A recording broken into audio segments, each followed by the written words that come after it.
sa dernière note de perspective sur le secteur de la réassurance, Moody's émettait des perspectives négatives.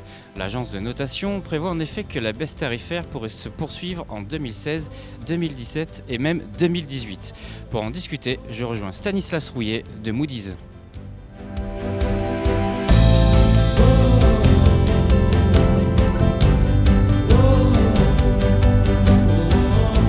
Stanislas Rouillet, bonjour.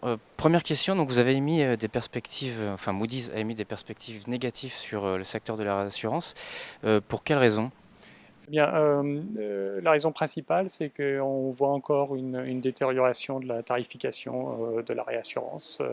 Alors la réduction s'est réduite par rapport aux années précédentes, mais elle continue. Et notre vision sur les 2 prochaines années, 2017-2018, c'est qu'elle continue à baisser encore. Donc ça ne s'est pas encore traduit encore dans des résultats faibles pour la réassurance dû au manque de pertes importantes au niveau de catastrophes, le manque de catastrophes, et aussi le fait que les sociétés de réassurance ont pu libérer des réserves qui étaient excédentaires sur les années précédentes. Concrètement, qu'est-ce qu'il faudrait finalement pour inverser ce cycle baissier dans lequel ce sont les cédantes qui gardent la main un peu sur les négociations? Alors il y a plusieurs dynamiques. Une dynamique intéressante que l'on observe maintenant, c'est les investisseurs en fait ont des attentes de retour sur investissement sur la réassurance qui ont baissé en fait avec les taux d'intérêt risk-free qui sont très très bas au niveau historique. Peut-être à un certain niveau un manque d'appréciation du risque de la volatilité des résultats de la réassurance. Donc au niveau des investisseurs, moins de pression pour prendre des actions. Ce qui peut changer les choses, ça peut être bien sûr une perte catastrophique très importante, inattendue ou en dehors des modèles non modélisés, parce que maintenant avec la croissance du marché alternatif, capitaux alternatifs, qui dépend de la modélisation des risques, une surprise non modélisée peut créer une pause en fait dans les marchés alternatifs et donc peut-être réduire la quantité de capitaux qui peut se déployer sur le marché de la réassurance, ou tout simplement une normalisation des pertes catastrophiques, une réduction des releases des réserves, qui montrerait en fait une profitabilité beaucoup plus faible que celle qui a été reportée au cours des dernières années, qui peut créer une réaction au niveau de l'industrie de la réassurance pour en fait créer des dynamiques d'augmentation de la tarification.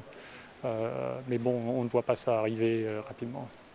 On voit que justement sur cette tarification, ce sont essentiellement sur les garanties 4 que ça baisse, enfin que les baisses sont un petit peu plus importantes.